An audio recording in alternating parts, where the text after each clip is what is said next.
Right, so imagine flying to a country you've never been to before, on your own, can't speak the language, and you're going to try and buy a house. Probably sounds a bit dodgy, right? If something went wrong, I wouldn't even know where the nearest police station is or a hospital or anything.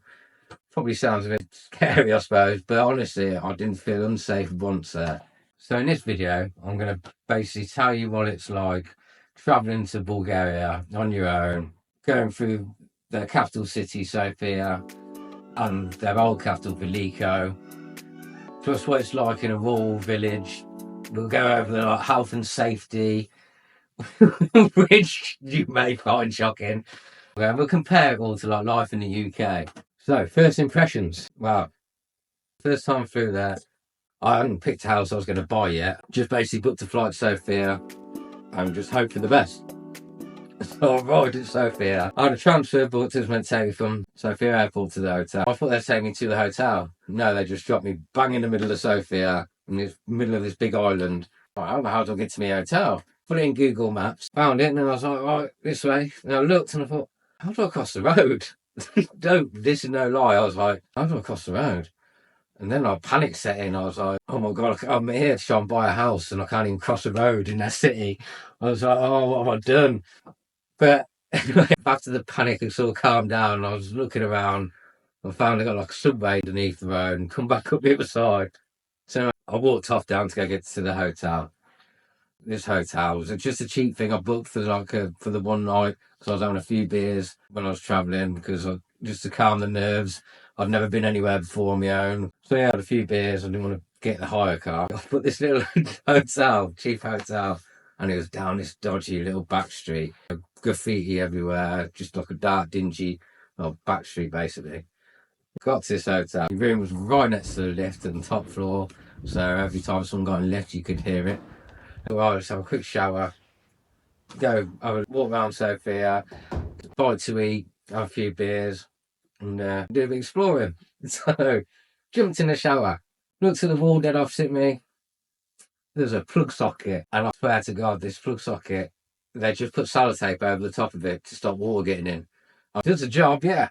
And to me, I was like, whoa, wouldn't that be allowed in the hotel? So, the next day, I had to get the hire car. So the receptionist booked me a taxi. I gave her the address. So the taxi turned up, took me on this drive down this motorway thing, pulled over. Here you go, basically. So I got out and I can't see no big sign saying low cost car hire place. Thinking, this can't be right. So now I got on the old Google Maps again. Google's just like a saviour for me over there. Got on Google Maps and yeah, it'd be like a mile off down the road, and I'm like, great. It was baking hot down, my suitcase and my rucksack. So I'm this hike down this motorway. Got to the car place, done all that, sorted out the paperwork, and then it was like a 2 hours and 45-minute drive to Veliko.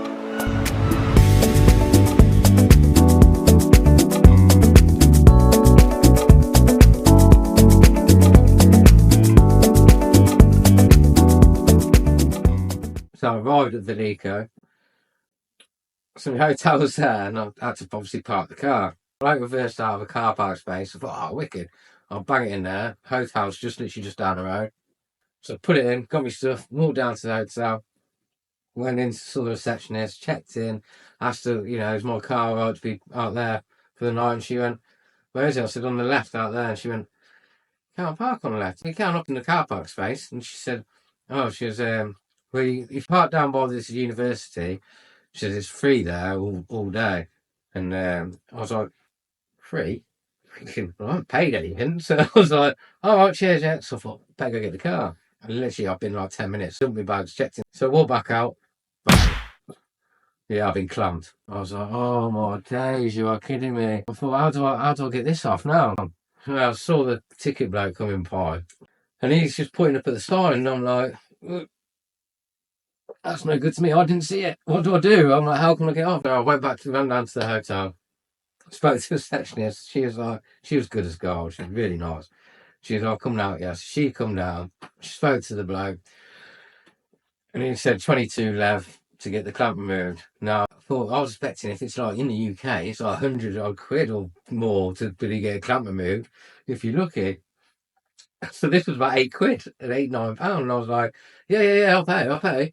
So they just whipped it off there and then, and I said, yeah, you can park there now till 9 o'clock the following morning. I was like, wow.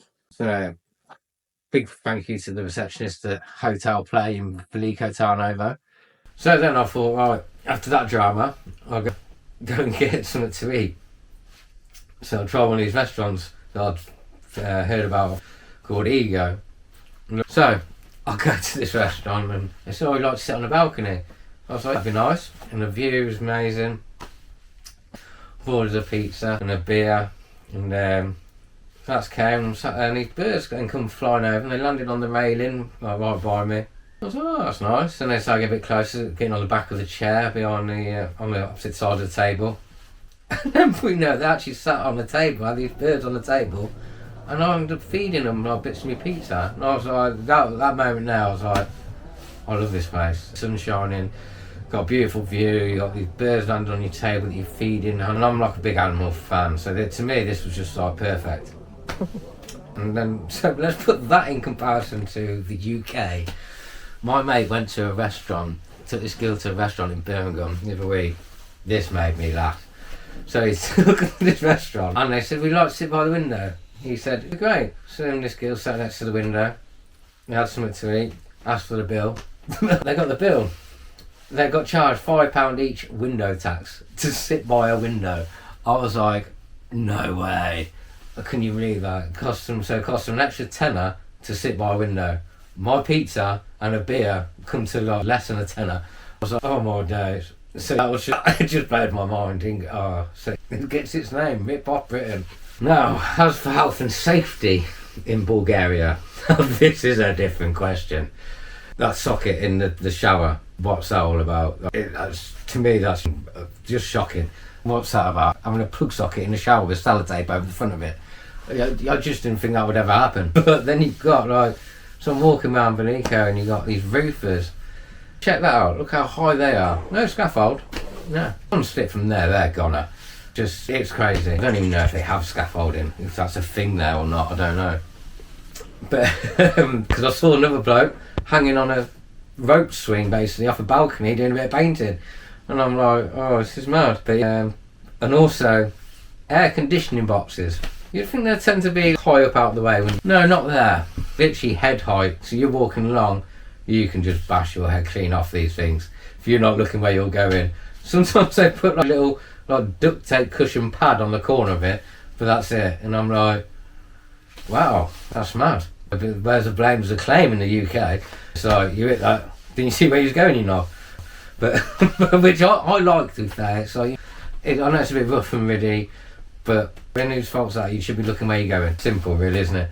But in the UK, just basically, oh look at that sticking out. Oh, let's walk into it and see how much money we can get. That's the kind of country we're living in.